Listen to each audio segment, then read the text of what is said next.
தமிழ் குரல் நேயர்களுக்கு வணக்கம். இன்று நம்மோடு சிறப்பு விருந்தினர் அரசியல் விமர்சகர் வில்லவன் ராமதாஸ் அவர்கள் இணைந்திருக்கிறார்கள். உரையாடுவோம் அவரோடு. வணக்கம். வணக்கம். இங்கே கேஸு பெட்ரோல் எல்லாம் மிக கடும் தட்டுப்பாட்டுக்குள்ளால் போயிட்டுருக்கு அப்படிங்கிற செய்திகள் வந்துட்டுருக்கு. கல்லூரிகள் மூடுறாங்க, பல்வேறு கடைகள் உணவகங்கள் எல்லாம் மூடிட்டுருக்குறாங்க. ஆனால் மத்திய அரசாங்கம், மோடி அரசாங்கம் இதெல்லாம் நம்பாதீங்க, எல்லா இடத்துக்குமே கேஸ் விநியோகம் நடந்துகிட்ருக்கு, புரளிகளை நம்ப வேண்டாம் அப்படின்னு சொல்லி, வதந்திகளை நம்ப வேண்டாம்னு சொல்லி சொல்கிறாங்க. உண்மையில் என்ன நடந்துகிட்ருக்கு? என்ன நடக்குதுன்னா, மோடி மாதிரி ஒருத்தர் ஆட்சியில் இருந்தால் என்ன நடக்குமோ அது நடந்துட்டு அவ்வளவுதான். இதில் விசேஷம் என்னென்னா, பெட்ரோல் பங்குக்கு மக்கள் அடித்து பிடிச்செல்லாம் ஓடலை.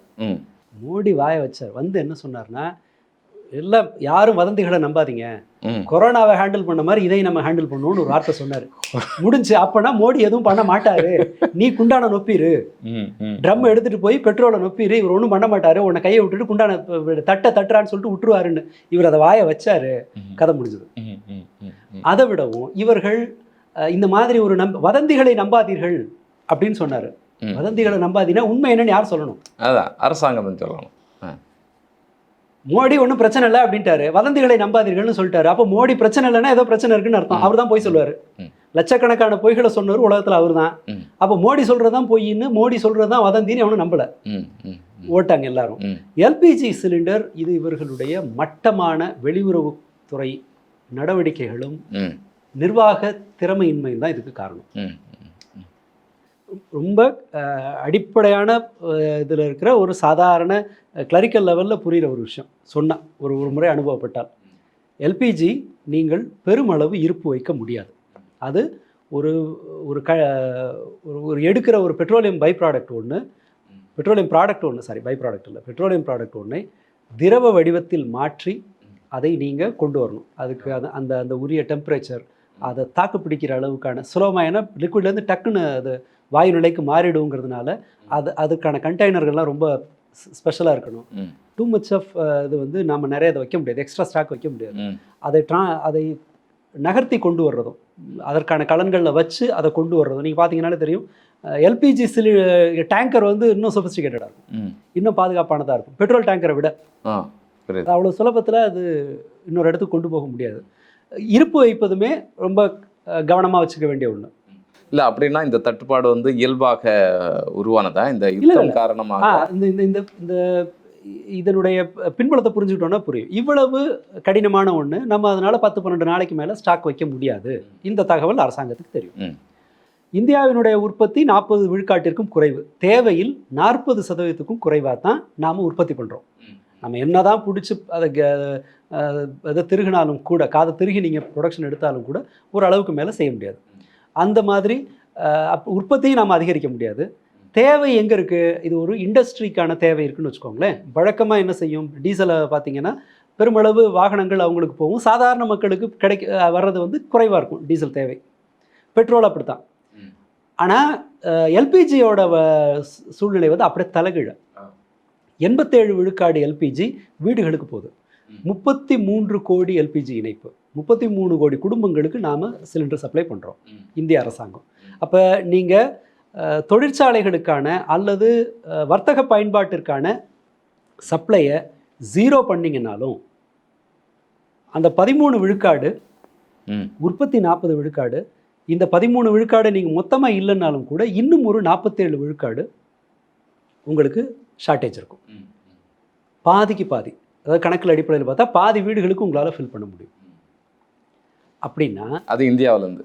ஆமாம், இந்தியா உற்பத்தியை வெளியிலேருந்து வரலை, எல்பிஜி வரலைன்னா உங்களால் பாதி வீடுகளுக்கு கமர்ஷியல் சப்ளையை மொத்தமாக நிறுத்தினீங்கன்னாலும் பாதிக்கு மேற்பட்ட வீடுகளுக்கு அல்லது எல்லாருக்கும் தேவையில் பாதியை கூட உங்களால் பூர்த்தி பண்ண முடியாதுங்கிறத யதார்த்தம். இதை உட்காந்து ஒரு சூழல் வந்த பிறகு தான் நீங்கள் ரியலைஸ் பண்ணணுமா? இது இல்லை திடீர்னு இது நடக்கவே இல்லை உலகத்தில். நவீன கால வரலாற்றில் இந்தியா வரலாற்றில் 75 வருஷத்தில் இது நடந்ததே இல்லைனாலும் பரவாயில்ல. 6 மாதத்திற்கு முன்பு ஈரான் மீது 12 நாள் தாக்குதல் ஒன்று நடத்தியிருக்காங்க இஸ்ரேல், அமெரிக்கா. அப்படி இருக்கும்போது இந்த மாதிரி ஒரு கடினமான சூழ்நிலை வரும். இப்படி ஒரு சூழ்நிலை வந்துச்சுன்னா பெட்ரோலை கூட 40 நாள் தாக்கு பிடிச்சிரும், பெட்ரோலை கூட ஏற்பாடு பண்ணலாம். ஆனால் எல்பிஜி நாம் பெருமளவு கத்தார், யுஏஇ மாதிரியான நாடுகளை நம்பியிருக்கோம். அப்படி இருக்கும்போது இந்தியா என்ன செஞ்சுருக்கணும்? ஏன் இப்படி? இன்னொன்று, இதை மாதிரி வரப்போகுது, 10 நாளைக்கு தான் ஸ்டாக் இருக்குன்னு தெரியுதுல்ல, ஷார்ட்டேஜ் வரப்போகுதுன்னு தெரியுதுல்ல, 5ஆம் தேதி எந்த அடிப்படையில் எல்லாம் நல்லா இருக்குன்னு சொன்னீங்க? அப்போ மக்கள் ஏன் சந்தேகப்பட மாட்டாங்க? 5ஆம் தேதி நீங்கள் சொல்கிறீங்க எரிபொருள் தட்டுப்பாடு இல்லைன்னு, அது எல்லாத்தையும் சேர்த்து தான். எரிபொருள்னா என்ன நம்ம புரிஞ்சுக்குவோம், எல்லாமே இல்லை எரிபொருள் தான். எரிபொருள் தட்டுப்பாடு இல்லைன்னு சொல்கிறீங்க, 10ஆம் தேதி ஹோட்டல்கள்லாம் மூடுறாங்க. அப்போ ஒரு பெட்ரோல் வண்டி வச்சிருக்கிற ஒருத்தரோட மைண்ட் எப்படி இருக்கும், வேலை செய்யும். இன்னொன்று, வெறும் கமர்ஷியல் கேஸ் வீட்டு உபயோக சிலிண்டர் மட்டும் பிரச்சனை இல்லை. இந்த வர்த்தக பயன்பாட்டு சிலிண்டர்கள் எங்கெங்கே உபயோகப்படுது? கேன்டீனு, ஹோட்டல்ஸு, இந்த சின்ன சின்ன தொழிற்சாலைகள், இந்த வெல்டிங் பண்ணுறவங்க சின்ன சின்ன தொழிற்சாலைகள், அவங்களுக்கு வருது. இதில் தான் ஜென்ரேட்டர் ஓடுறதெல்லாம் இருக்குது. டெலிகாமோட ஜென்ரேட்டர் அந்த மாதிரி எமர்ஜென்சிக்கு ஓடுறது. இந்த ஹோட்டல் இண்டஸ்ட்ரியை நம்பி தான் அடுத்த டூரிசம் இருக்குது. டூரிசம் இல்லாமல் இந்த மாதிரியான பொதுவான கிச்சனில் செஞ்சு சமைச்சு போகிறது தான் ஹாஸ்பிட்டல்களுக்கு சாப்பாடு போகுது. கல்லூரிகளுக்கு கல்லூரிகள் அங்கேருந்து தான் சாப்பாடு போகுது. விடுதிகளுக்கெல்லாம் பெரிய நகரங்களில் பெரிய நகரங்களில் இருக்கிற ஆட்டோக்கள் எல்பிஜியில் தான் ஓடணும். எல்பிஜியும் நேச்சுரல் கேஸ்லையும் தான் அது ஓடணும். அப்படி இருக்கும்போது இது வந்து ரத்த ஓட்டத்தை கட் பண்ணுற ஒரு வேலை. இவ்வளவு ஒரு அதாவது நீங்கள் வந்து ஒரு வேறு விஷயங்கள் தடைப்படுதுன்னு வச்சுக்கோமே. இப்போ உரம் வரலை, நமக்கு அடுத்த போகம் வரைக்கும் நமக்கு ஒரு பஃபர் டைம் இருக்குது. நீங்கள் நாளைக்கு ஒரு கப்பலுக்கு பதிலாக 2 கப்பலை நீங்கள் இம்போர்ட் பண்ண முடியும், காத்திருக்க முடியும் உங்களால். பெட்ரோல் தட்டுப்பாடு வருது, நீங்கள் என்ன செய்யலாம்னா வாகன பயன்பாட்டை முறைப்படுத்தலாம். எல்பிஜி இல்லைன்னா ஒரு வேளை மட்டும் சமையல்னு சொல்லுவீங்களா? இப்போ ஹோட்டல்களுக்கு இவங்களுக்கெல்லாம் இந்த ஹாஸ்பிட்டாலிட்டி இண்டஸ்ட்ரி இருக்குது, காலேஜஸ் இருக்குது, நீங்கள் 2 வேளை மட்டும் சமைங்கன்னு சொல்லுவீங்களா? ஸோ இது வந்து நீங்கள் குறைவாக இருந்தாலும் கூட இதனுடைய இந்த என்ன சொல்கிறது, அந்த தேவை வந்து பார்க்குறதுக்கு ஒப்பீட்டளவில் உங்களுடைய ஜிடிபியை வந்து பாதிக்காதுனாலும் கூட அது இன்னைக்கு அடுப்பெரியறதோட தொடர்பு இருக்குல்ல மக்களுக்கு. இல்லை, இன்னொன்று இதில் வேலை இழப்புகள் நிறைய ஏற்படுறதுக்கான வாய்ப்பு இருக்கு. கண்டிப்பாக. இப்போ ஹோட்டல்கள் மூடுறாங்கன்னா ஹோட்டலை நம்பி தொழிலாளர்கள் வேலை பார்க்குறாங்க. இப்போ கல்லூரிகள் மூடுறாங்கன்னு சொன்னால் முழுமையாக அந்த கல்லூரி ஆசிரியர்களுக்கு சம்பளம் கொடுப்பாங்களா அப்படிங்கிற கேள்வி இருக்குது. வெல்டிங் ஃபேக்ட்ரிஸு, ஆமாம், அதை மாதிரி வெல்டிங் பண்ணுற சின்ன சின்ன கடைகள் எல்லாம் பெருசு இல்லை இது எல்லாமே.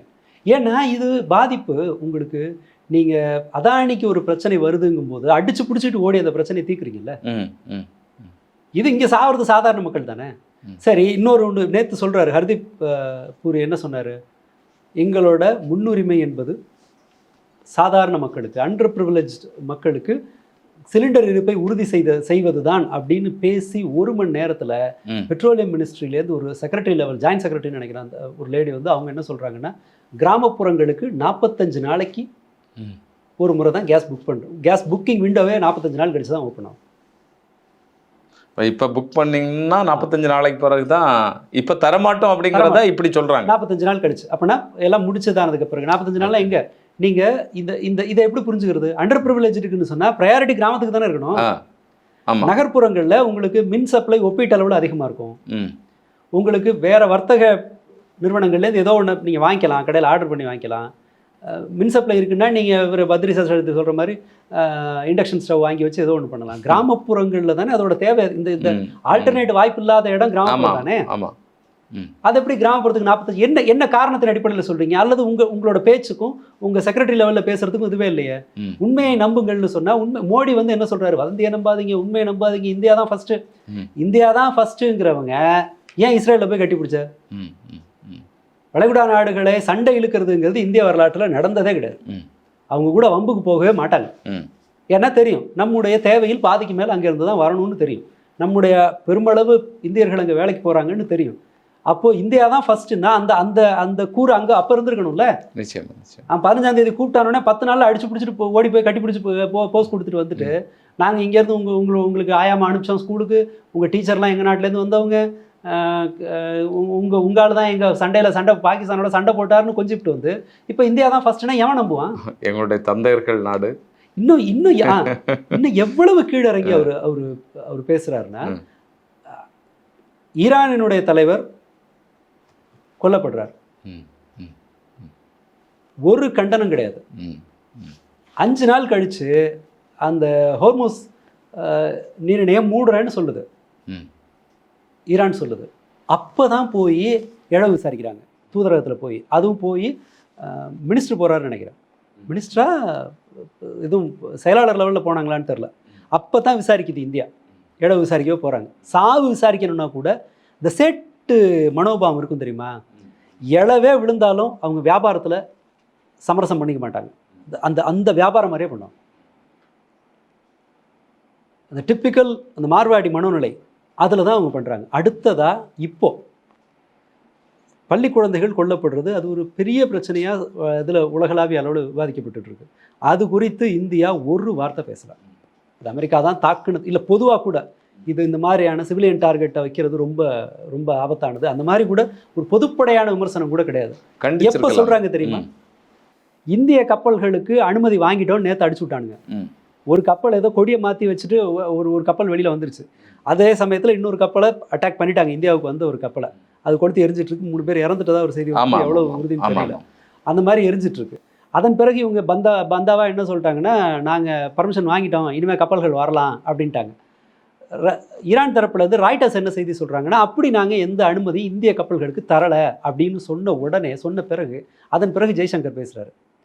அப்போது தான் இந்திய தரப்பிலிருந்து பொதுமக்கள் அப்பாவிகள் கொல்லப்படுவது குறித்து கவலையை இந்தியா எப்போ தெரிவிக்குதுன்னா, இங்கே என்ன வராதுங்கும் போது தான். இந்த ஆயில் யாருக்கு? அதான் அம்பானி கம்பெனிக்கு வரப்போகுது. சரி, இவ்வளவு பிரச்சனை இருக்கே, அம்பானி கம்பெனியில் எல்பிஜி உற்பத்தி பண்ண சொல்லலாம்ல? இல்லை. நேற்று தான் ஆனந்த் சீனிவாசன் சொல்கிறாரு, அம்பானியினுடைய உலகின் பெரிய ஆலைகளில் ஒன்றான அந்த குஜராத்தில் இருக்கிற ஜாம்நகரா குஜராத் ஆலையில் எல்பிஜி உற்பத்தி பண்ண முடியும். எல்பிஜி உற்பத்தி பண்ணி ஒழுங்கு மரியாதை இந்தியாவை கூடுறான்னு ஏன் சொல்லலை? ஆனால் திடீர்னு அப்படி ஒரு முன்னேற்பாடை வந்து செய்ய முடியுமா? முடியாதா? இல்லை, அந்த அழுத்தம் தரப்பட்டதா இல்லையா? ஓகே. எங்கள் தாலே இருக்கிறீங்கல்ல, தியாகம் பண்ணு சொல்கிறீங்கல்ல, வீட்டில் உட்காரு சொல்கிறீங்கல்ல, நாட்டுக்காக நான் அந்த வேலையை சொல்கிறீங்கல்ல, ஏன் அவன் தியாகம் பண்ண மாட்டானா? 3500 கோடிக்கு பிள்ளைக்கு கல்யாணம் பண்ணுறவன் பண்ண முடியுதுல்ல? கிரிக்கெட்டு போட்டியில் பாகிஸ்தான் விளையாட வராதுன்னா உடனே போய் பஞ்சாயத்துக்கு அதை வர வைக்கிறதுக்கு உருண்டு பிறண்டு செய்ய தெரியுதுல்ல? ஏன் இப்போ நாட்டுக்கு பண்ணால் என்ன? சாதாரண ஜனங்களோட வீட்டில் அடுப்பறியறதுக்கு உங்களுக்கு கொடுக்க முடியாது? அது இல்லை, இந்த நெருக்கடியில் வந்து அமெரிக்காவில் ஒரு நிறுவனத்தை ஆரம்பிக்கிறதுக்கு, ஆமாம், சுத்திகரிப்பு நிலையத்தை ஆரம்பிக்கிறதுக்கான எல்லா வேலைகளையும் வந்து பண்ணிட்டு இருக்காங்க. ட்ரம்ப் அறிவிக்கிறாரு, டெக்சாஸில் உலகின் பெரிய ஒரு ஆலயம் 30 லட்சம் கோடின்னு நினைக்கிறேன், 30 லட்சம் கோடி ரூபாய் மதிப்பில் ஒன்று ஆரம்பிக்க போகிறாருன்னு. அது தெரியல, அது எந்த கதைன்னு தெரியல. அவங்க ட்ரம்ப் எப்படியும் போயிடுவார், அப்புறம் தான் எஸ்கேப் ஆகிடலான்ற ஐடியாவில் கூட இருக்கலாமா இருக்கும். சரி, அப்படி ஒரு வேளை ஆரம்பிக்கிறாருன்னா எந்த பணம், நிதி எங்கே திரட்ட போகிறாரு? உள்நாட்டில் வேலை வாய்ப்பு இல்லைன்னு ஒப்பாரி வச்சுட்டு இருக்கும்போது அமெரிக்க அதிபர் என்ன சொல்கிறாரு, இந்திய முதலாளியை பிடிச்சி போட்டு நாங்கள் இங்கே வேலை வாய்ப்பு பெருக்க போகிறோன்னு பேசிகிட்டு இருக்கிறோம். அந்த கதையை விடுவோம். அப்போ இதை ஏன் ட்ரம்ப் வந்து என் ஊரில் ஃபேக்ட்ரி ஆரம்பின்னு காதை திரும்பி இழுத்துட்டு போக தெரியுது, ஏன் இந்தியாவால் அவங்க ஃபேக்ட்ரியில் எல்பிஜி உற்பத்தி பண்ணி இந்தியாவுக்கு சப்ளை பண்ணணும்னு கேட்க முடியல? இல்லை, இந்த மெத்தனத்துக்கு காரணம் என்ன? ஏன்னா இதனுடைய பின்னணியில் தான் நிறைய வேலை வாய்ப்புகள் இருக்குது. மக்கள் வந்து இப்போ நகரத்தில் வந்து தங்கியிருக்கிறாங்க, ஹோட்டல்களில் தங்கியிருக்காங்க, உணவு கிடைக்கலன்னா அவங்க கிளம்பி போயிட்டே இருப்பானே. அப்படிப்பட்ட ஒரு மோசமான சூழல் உருவாகி இருக்க வேலை வாய்ப்பு இழப்புகள்லாம் இதை ஏன் கண்டுகொள்ளாமல் இருக்கு? ஏன்னா அவங்க மக்கள் கஷ்டப்பட்டால் தங்களுக்கு அதனால் எந்த பாதிப்பும் இல்லைன்னு நம்புகிறாங்க. நம்ம ஆப்பிரிக்காவில் இருக்கிற மக்கள், ஆப்பிரிக்காவில் ரொம்ப வறிய இடத்துல இருக்கிற மக்கள் ஒரு மாதத்துக்கு நான் $5 $10 $15 ஊதியத்தில் குடும்பத்தில் 6 ஆளுக்கு சம்பாரித்து வாழ்கிற நாடுகள் இருக்குது. நம்ம ஒரு தகவலாக பார்ப்போம். மற்றபடி பொதுவாக இந்தியாவில் மக்கள் அதை பற்றி கவலைப்படுறாங்களா? எதனால்? அவங்களோட கஷ்டம் என்ன வந்து அது பாதிக்க போகிறதில்ல. ஒரு ஆப்பிரிக்க குடிமகன் அரை வயிற்று கஞ்சியோடு இருந்து ஒரு ரொம்ப டாக்ஸிக் என்வாயர்மெண்ட்டில், அதாவது சூழல் அபாயம் இருக்கிற ஒரு வேலையில் ஈடுபட்டு அவன் சாவுறதுனால இந்தியாவில் உட்காந்துருக்கிற எனக்கு எந்த நட்டமும் இல்லை. அதே போல தான் மோடி என்ன நினைக்கிறாருன்னா, இந்த சோத்துக்கு இல்லாத ஜனம் ரெண்டு வேளை பட்டினி கிடந்தாலும் ஏதோ எப்படியோ ஒரு வகையில் நான் ஓட்டு வாங்கி ஜெயிச்சிட முடியும், என்னோட சொகுசுக்கு கஷ்டம் வராதுங்கும் போது இது குறித்து ஹர்தீப் சிங் பூரியோ நரேந்திர மோடியோ நிர்மலா சீதாராமனோ கவலைப்பட வேண்டிய தேவையில்லை. அந்த ப்ரெஷர் அவர்களை போய் சேரலை. நம்ம எதுவும் முன்கை எடுத்து எதுவும் செய்ய தேவையில்லை. இப்போ தன்னால எல்லாமே நடந்துக்கும். அந்த கசப்பான வரலாற்றிலிருந்து பார்ப்போம். டிமானிட்டைசேஷன் பாதிக்கப்பட்டது மக்கள்.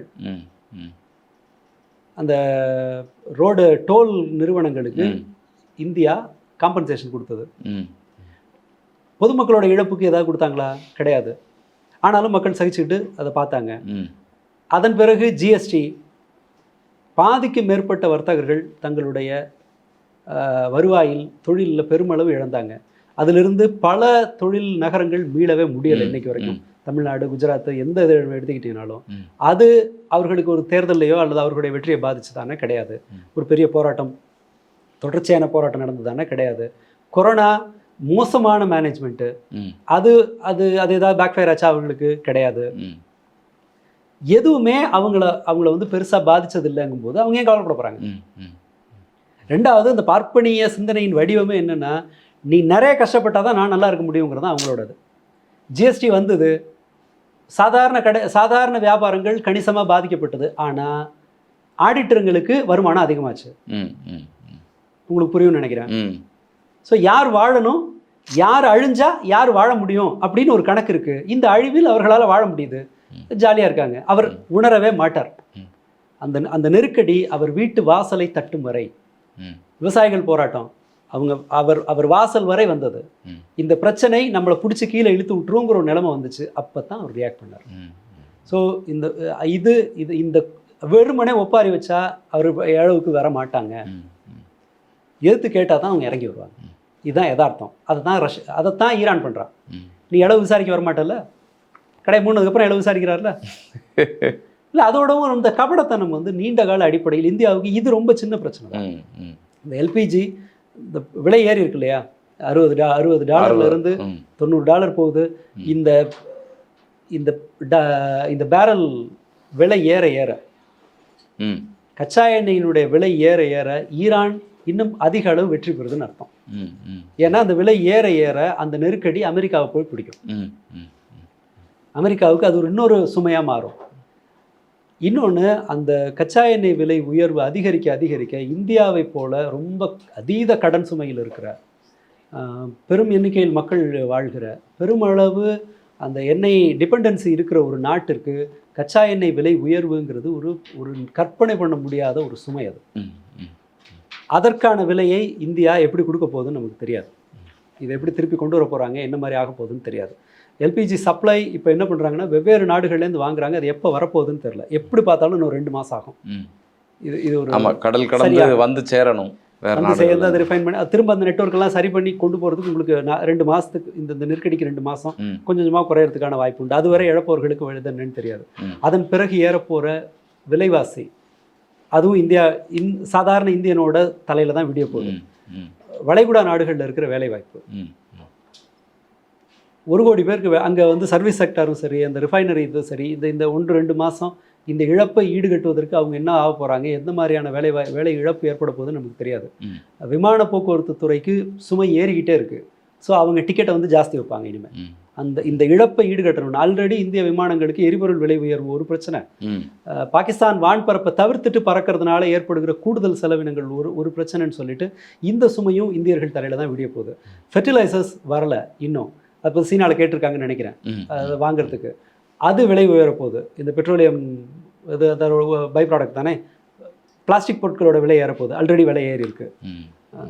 உரம், இந்த விலை ஏறப்போகுது. ஒட்டுமொத்தமாகவே எல்லா விலைவாசிகளும் ஒரு அதீதமான விலைவாசி உயர்வுக்கு நாம் ஒப்பு கொடுக்கணும். கூடுதலாக இது வேலை இழப்பை எதிர்கொண்டு கொண்டே நீங்கள் விலைவாசி உயர்வையும் சந்திக்கணும். நாளைக்கு வீட்டுக்கு வர வேண்டிய சிலிண்டரையே தீர்ந்த பிறகுதான் அரசாங்கம் விழித்து கொள்கிறது என்றால், அடுத்த மாதம் வரப்போகிற வேலை இழப்பு, இந்த ஷார்ட்டேஜ் பொதுமக்களோட பட்ஜெட்டில் வரப்போகிற ஷார்ட்டேஜ் எல்லாம் எப்போ அவங்க அதை அட்ரஸ் பண்ணுவாங்க? இது காரணம் ஒரே ரீசன் தான். இவங்க என்ன, அமெரிக்கா இந்த இஸ்ரேலுக்கு போனது இருக்குல்ல, ரொம்ப அடிப்படையான கேள்வி. ஒரு பழமொழி ஒன்று இருக்குல்ல, சாவுக்கு வர்றவெல்லாம் தாலி இருக்க மாட்டார். இஸ்ரேல்காரன் என்ன பண்ணுறான்னா, நீ வா தாலி அருங்கிறான். மற்ற எந்த நாடும் போல இவர் போய் தாலி எடுத்துகிட்டு வந்தால் என்ன பண்ணுறது? பொண்டாட்டி தாலி இருக்கலாம், சாவுக்கு வர்றவெல்லாம் தாலி இருப்பாளான்னு கேட்பாங்க. அதை போல் அவன் அமெரிக்காவும் இஸ்ரேலும் யாராவது வருவாங்களான்னு கூப்பிட்றான். இவங்க வழியை போய் கொடுத்துட்டு வந்து இப்போது அந்த பேரை ஸ்பாயில் பண்ணிட்ட பிறகு அதற்கான விலையை கொடுத்து தானே ஆகணும். எல்லா விதத்திலும் ஒரு முடிவு தப்பாக இருக்க முடியும்னா அது மோடி எடுக்கிற முடிவு தான். நியாயப்படி இஸ்ரேலை போய் இவங்க கொஞ்சிறது சரியா? நியாயப்படி சரியில்லை. எதிர்கால நலன் அடிப்படையில் சரியா? எதிர்கால நலன் அடிப்படையில் சரியில்லை. வணிக நலன் அடிப்படையில் சரியா, வணிக நலன் அடிப்படையில் சரியில்லை, வேலைவாய்ப்பு அடிப்படையில் சரியா இல்லை, அல்லது இதனால் வந்து வேறு வகையில் ஏதாவது பெனிஃபிட் கிடைக்குதா, அல்லது வந்து நம்ம ஒட்டுமொத்த பலனும் வந்து இஸ்ரேலுக்கு தான் இதில். ஆமாம், இல்லை இதில் பெரும் பயனாளி யாருன்னு சொன்னால் ரஷ்யா. ரஷ்யாவை ஊரை விட்டு ஒதுக்கி வச்சிங்க அப்படின்னாங்க. இப்போ அமெரிக்காவே இல்லை, மோடி அவர்கள் இஸ்ரேலுக்கு போகிறதுனால பெரும்பான்மையான பலம் அந்த அந்த அந்த அதை ஒரு காயின் மாதிரி பயன்படுத்திட்டாங்கல்ல. எங்களுக்கு இன்னொரு நாடு சப்போர்ட்டுக்கு இருக்குங்கிற மாதிரியான ஒரு தோற்றத்தை உருவாக்குனாங்கல்ல. அதன் பிறகும் கூட சுதாரிக்கலையே. அதன் பிறகும் கூட ஒரு நியூட்ரல், ஒரு நடுநிலை நிலைப்பாடு கூட அவங்க எடுக்கல. ஈரான் மீதான தாக்குதலில் கவலை அளிக்கிறது, அங்கே இருக்கிற போர்ச்சூழல் கவலை அளிக்கிறதுனா என்ன அர்த்தம்? அது யார் போய் அடித்தது? ஒப்புக்கு, அதாவது வெட்டுனவனையும் வெட்டுப்பட்டவனையும் ஒன்னா வச்சுட்டு சண்டை போட்டுக்காதீங்கப்பா, இந்த சண்டை எனக்கு கவலை அளிக்கிறதுன்னு சொன்னா அது எவ்வளவு அயோக்கியத்தனம். அதை போல ஒரு ரியாக்ஷனை பண்ணிட்டா. ஸோ எந்த கண்ணோட்டத்தில் பார்த்தாலும் இது ஒரு மோசமான முடிவு. இந்தியர்களின் நலன் குறித்து எந்த கரிசனமும் இல்லாமல், அல்லது உலகத்தின் போக்கு குறித்து எந்த அறிவும் இல்லாமல், தற்காலிகமாக தனக்கு ஒரு என்ஜாய் பண்ணுறதுக்கு விதநிலை விற்று சீட்டாடுற மாதிரி தான் அது. அப்படி ஒரு விவசாயம் பண்ணானா என்ன பண்ணுவோம்? நாளைக்கே வாழ முடியாது. ஆமாம், அந்த மாதிரியான ஒரு வேலையை தான் அவர் செஞ்சுருக்காரு. ரொம்ப நிலைமைகள் வந்து ரொம்ப கையை மீறி போயிட்டுருக்கிறத தான் நம்ம பார்க்க முடியுது. நாளைக்கு என்ன ஆகும் அப்படிங்கிறது தெரியலை. நம்மளை சுற்றியே நம்ம பாதிப்பு. அதாவது இந்த யுத்தம் ஆரம்பிக்கும் போது ஏதோ எங்கேயோ நடக்கு அப்படிங்கிற மாதிரி சினிமா பார்க்குற மாதிரி பார்த்துட்டு இருந்தோம். இன்னைக்கு ஒவ்வொருத்தன் வீட்டு வாசலிலும் அந்த போரின் ஸ்மெல் வந்து நம்ம வாசலில் நிற்கிது. இது ரொம்ப சின்னது. எல்பிஜி பிரச்சனையை என்னமாவது உருட்டி பெரட்டி எங்கே இருந்தாவது 2 மடங்கு விலையை கொடுத்து, அல்லது நகர்ந்து கொண்டு இருக்கிற கப்பலில் யார் கையிலாவது விழுந்து கொண்டு வந்து கூட சேர்த்து ஒரு 15-20 நாளில் ஓரளவு நிலைமையை சீராக்கலாம், நடக்கும். அதை ஏதோ ஒன்று பண்ணி செய்யலாம், அதற்கான ஏதோ ஒரு ஏற்பாடு செய்வாங்க. அதிகபட்சம் இல்லை நம்ம பழகிடுவோம். ஆனால் இதனுடைய பிற விளைவுகள் இருக்குல்ல, அது நம்ம கண்ணுக்கே தெரியாது. நாம் அதை கண்டுபிடிக்கும் போது கையை மீறி தான் போயிருக்கோம். ஸோ அதற்கு எப்படி தயார்படுத்திக்க போகிறோன்னு தெரில. ஸோ இப்போவும் பாருங்கள், இன்னைய வரை மாநில அரசுகளோடு ஏதாவது கலந்தாலோசனை பண்ணாங்களா? பிற துறைகளோடு ஏதாவது இது பண்ணாங்களா? இது வந்து பேங்கிங் ஸ்டாக் எல்லாம் கீழே விழுது, அல்லது சேமிப்பு அந்த மாதிரியான ஒரு நெருக்கடி வரலான்னு சொல்லி பிற துறைகளை கலந்தாலோசனை பண்ணாங்களா? எதுவும் கிடையாது. அல்லது எதிர்கட்சிகளை கூப்பிட்டு வச்சு பேசுனாங்களா? நம்ம இந்த மாதிரி உலகத்தின் போக்கு வேற மாதிரி இருக்கு, நம்ம என்ன செய்யலாம்னு ஏதாவது பேசுனாங்களா? உருப்படியா எதுவுமே பண்ணாம, அதுவும் பார்லிமெண்ட்ல பேசாம ஊருக்கு பேசிட்டு இருக்காருங்க. ஊரா வந்து பேசுறாரு. வதந்திகளை நம்பாதீங்கன்னா உண்மை என்ன அதை சொல்லு. நீ உன் வாயில சொல்லு. நீ சொல்ற ஒரு மினிஸ்டர் சொல்றதுக்கும் செக்ரட்டரி சொல்றதுக்கும் கோரிலேட் ஆக மாட்டேங்குது. உண்மை என்ன சொல்லு. எவ்வளவு நாளைக்கு இருக்கும்? இருந்தது தானே, வீட்டில் பூட்டிட்டு மாச கணக்கில் உட்காந்துருந்தவங்க தானே லாக்டவுன்ல. என்ன இருக்கு சொல்லுங்க. இந்த பிரச்சனை எல்லாம் வரும் அப்படின்னு ஏன் இப்போ தயங்குறீங்க? உண்மையை சொல்லலைன்னா அப்புறம் வதந்தி வராமல் என்ன செய்யும்? நீங்கள் ஒரு கப்பல் வந்த உடனே சாதிச்சார் மோடி அப்படின்னாங்க, அதன் பிறகு சத்தமே காணும். அப்போ வதந்தி இவங்க தான் பரப்புறாங்க. வதந்தி உற்பத்தி ஆகிறதே இவர்கள்ட்ட இருந்து தான். இவர்களுடைய ஈரானுடைய முடிவும் என்னன்னு தெரியல. செய்திகள் நீங்கள் சொன்ன மாதிரி பரவிட்டு இருக்கு. இந்திய கப்பல்களுக்கு அனுமதி கொடுத்ததாக அதை ஏற்கனவே வந்து மறுத்து இருக்கு ஈரான். வரக்கூடிய நாட்களில் தான் தெரியும். பொறுத்து கொடுத்துருவாங்க. அந்த அனுமதியெல்லாம் இந்தியா வாங்கிறது கூட பெரிய சிரமம் இல்லை. ஆனால் அது வந்து ஒரு சின்ன சலுகையாக இருக்கும், அல்லது அதற்கு வேறொரு சமரசம் செய்கிற மாதிரி இருக்கும் ஏதோ ஒரு வகையில். பட் அதனாலெல்லாம் நாம் நம்முடைய பிரச்சனைகளிலிருந்து தப்பிவிட முடியாது. இதிலும் இந்த செய்தியிலையும் கூட ஏகப்பட்ட ஃபேக் நியூஸ் வருது. உண்மையில் வதந்தி பரவக்கூடாதுன்னு நினச்சா மோடி பார்லிமெண்ட்டில் பேசணும், வெளிப்படையாக அதை பேசணும். உண்மையை மோடி அவர்களுடைய பரிவாரங்கள் எப்போது உண்மையை பேச கற்றுக்கொள்கிறார்களோ அதன் பிறகு வதந்திக்கு வேலையே இருக்காது. வதந்தி மெயின் சப்ளையர் இவங்க தான். அதுதான் நாம் பதிவு பண்ண வேண்டிய விஷயம். தொடர்ந்து பேசுவோம் தோழர். அவங்களுடைய நேரத்துக்கும் கருத்திற்கும் மிக்க நன்றி. வரக்கூடிய நாட்களில் என்ன நடக்கும் அப்படிங்கிறத பார்ப்போம்.